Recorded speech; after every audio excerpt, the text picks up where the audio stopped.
Welcome to our second segment. I'm pleased that Chief Jim Alexander of our Lebanon Police Department is going to join us today. It's always a pleasure to be with Jim. Jim, I've always asked the department heads kind of a little bit about their background because sometimes people don't realize where we're all coming from, but could you share a little bit about your background? I've been with the police force here in Lebanon for between 21 and 22 years. I actually came from right over the border in Vermont, and I was a policeman down in southern Vermont for the town of Brattleboro. So I've been here, as I said, almost 22 years, and the last 5 years I've served as the police chief with a really competent, great group of people. That's great. Well, we're happy to be. The police department is just remarkable in the kind of support they provide, both to citizens and to people like me and where I have needs and trying to help everybody, and they're just always there, and it's so cool. Jim and I are both kind of recent new members of the Riverside Rotary, and one of the nice things that we did the other day was that Jim and some really splendid officers came over and provided a little presentation. And following that, we had a little conversation, because we always want the police department to come on our show, and they'll be on our show periodically for special kind of topics and brought up. But I thought what happened that morning, I thought, was very special and important, and so I asked him to address it. It's really some of the team some special activities that the police department's engaged in, and I'm just going to turn it over to Jim a little bit to talk a little bit about some of that. Well, we the department in a community our size, we end up filling so many roles. We're that one part of government that's out there 24/7. Everything from helping people when water flows into their basement, getting the water department out, to making sure if we see fire to get the fire department out and whatnot. And Lebanon is large enough to have some special needs that maybe some smaller departments don't have, but not big enough to support certain specialty teams that a lot of cities and towns have. So we're kind of a tweener. We are, we're right in the middle. So we have to adjust to be able to meet those kind of demands.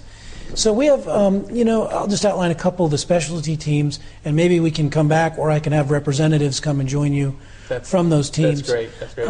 Some of the teams are very obvious. We have a patrol division. Everyone sees them every day. They're the most visible, largest part of the agency. We have detectives that investigate more lengthy crimes and felonies. We have a school resource officer who is our face and our connection to the high school and the junior high. And that would be a great individual to get on your show. That would be great. As well, we have the bike patrol unit, which is simply mountain bikes, which you might think, well, there's not a lot to say about that, but they are in the neighborhoods. They're reaching kids. They're being right. When a cruiser goes by from the patrol division, you don't really know anything about that person. Yeah. What is he or she like? What are they? But on a bicycle, they may pull up and stop. Yeah. You're right on eye level. It's right there. And you're right there in living in the moment with somebody, and you're real. You're right there. There's no barrier there for it. I ran across those officers the other day out in the green, and they were talking to some children that were roaming around the green. And they get that chance because they're there, and there's no vehicle, there's no air conditioner, and windows rolled up. But they also, on the midnight shift, will use them in more stealth methods, where they'll ride up on crimes that are going and people don't even know they're there. So it's a great tool. So they might be someone that'd be really, really good to have in. We have an accident team, which just does all our fatal accidents and serious bodily injury accidents. We have, a number of serious accidents, but these folks, there's 6 of them, and they come out, for whenever there's a fatality or a real messy accident that could lead to real stretched out litigation, and they are so technical.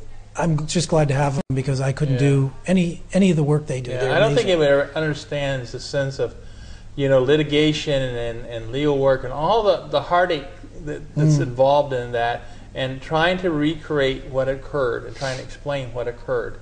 So, it relieves everyone if we can establish a firm footing as to what actually occurred. And it's very hard to do. And it's amazing what you see an accident reconstruction expert able to do. And we got our own team. Yeah. And these guys take an incident that takes 1 second, and they'll fold it backwards, and find cause, factors, and really put an accident together. And they're really smart fellows, and they do hard work. And the last one they did, fatality, took them about 5 months of work. Wow, 5 months. And it's a very complicated and complex set of circumstances, but eventually we'll hear more about that collision. As well, we have a traffic unit, and right now that's one officer. It used to be two, but we haven't been able to keep it full with the way things are right now. That is the person who goes into the neighborhoods when they're having a problem that's maybe identified in the Public Safety Committee, where they say there's too much volume of traffic. There's too fast. They'll go in, they have a measurement device they set up. They'll measure volume, they'll measure speeds, they'll measure what directions most speeders are coming from. And then we do enforcement action based on that. Most importantly, they meet with residents. And if a resident can meet with an officer who says there's a small red sports car, comes through every day at 4 o'clock, and he can follow up and address that, it's good for everyone.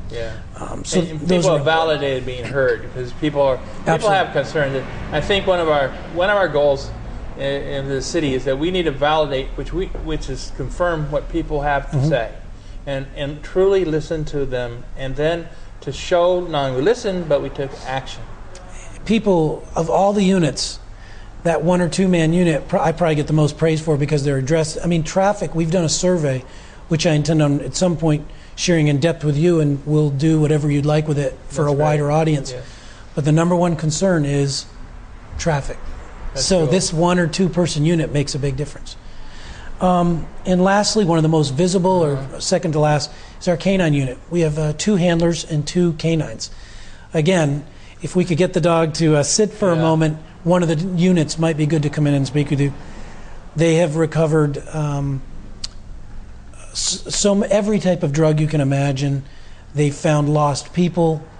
Some really great success stories. They're just amazing to look at, and amazing. I mean, I'm a dog lover, as people know around. You know, I love dogs. Me too. But these are really special, unique dogs. Where do we get these dogs from? Most of them, we buy them from a wholesaler, but Belgium is where they come from, and they come to America, and then they're sold here.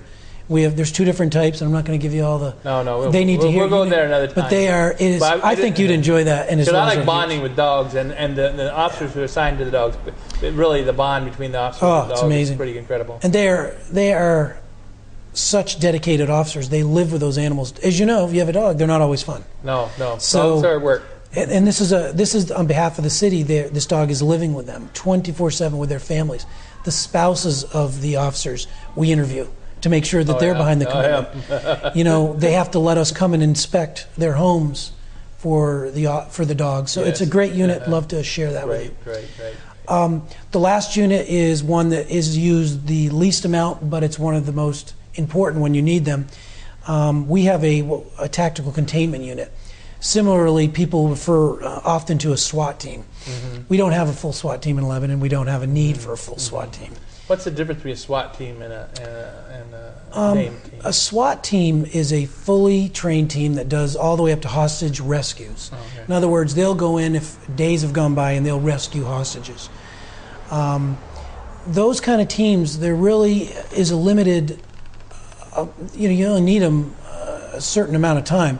It's hard to justify funding and setting up such an intricate team, because the expense for the required training can cost a lot of money. The equipment to outfit them is expensive. Lebanon had, just before I got chief and up to my first year, 5 incidents that really struck us that we needed to do something. We knew we couldn't afford, didn't need a full team, but when you have a low frequency, high risk event happen, as a police leader, you tend to say, okay, maybe I can't have the Cadillac, but maybe I need a decent Ford in here to be able to deal with these incidents. So we worked with the state police to develop a mid-level team that we call a tactical and containment team, so that we would have a team on the ground that could hold an incident until the fully trained, fully certified state SWAT team could come in. It was a concept that the state police hadn't done, and I met with the colonel at the time and said, I'd like to have something, and we talked about it, and eventually we settled on bringing in officers that we felt in Lebanon were tactically inclined, equipping them with the proper equipment, giving them the proper training to be able to, what I like to say, set the table for the state police team. Oh, that's right. You know, an incident happens, your local police need to respond and need to handle it. Because you're the first ones toward that scene. Right.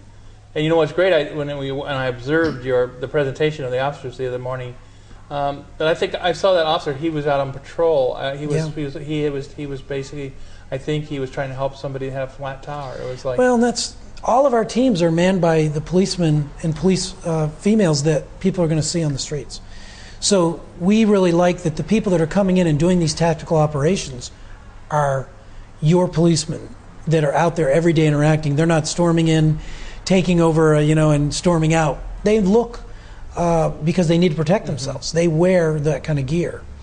But those folks are there strictly to handle those incidents. We do operate independently occasionally.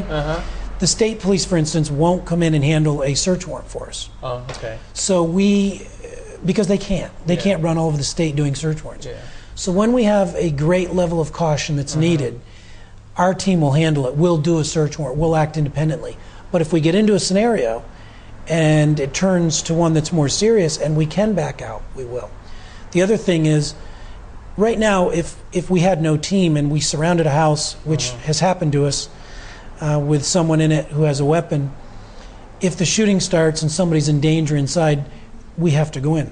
Right. We have to. Yeah. We can't wait for the state police. What this does is it avails the best training and equipment to the people that have to go in. And these guys have to do, but we have a couple of minutes left, so I want to make sure we hit all the highlights. But our people that are doing this unit, I mean, to me, it's kind of like, boy, they're rising.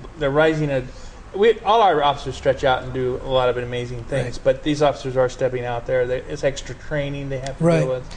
Well, and in this policy, Greg, I put in a rationale statement. I knew we couldn't fully certify a team, and one of the things we said was we're going to train for worst case scenarios so that Lebanon officers can act to protect life immediately.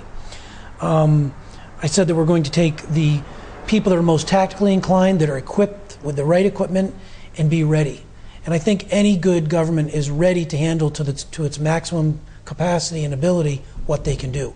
Any good government also realizes its limits and says we're not trained to do hostage negotiation, rescue rather.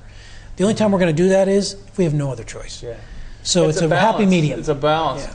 And it's a balance. And because we just, in the area of, when you're around a city or as much as you've been in local government as much as I've been, it can happen any day. It's kind of like a movie title, but it can literally happen any day. And kind of as a closing part, in Lebanon we've had a hotel room where there was a domestic disturbance and a shot was fired by one of the participants. We had to empty it. We had to do it. We've had a person show up at a workplace with a handgun intoxicated.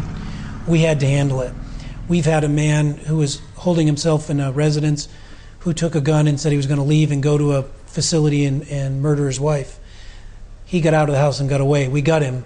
But that's when I said, we need to deal with these. I can't wait for a team to come 2 hours later.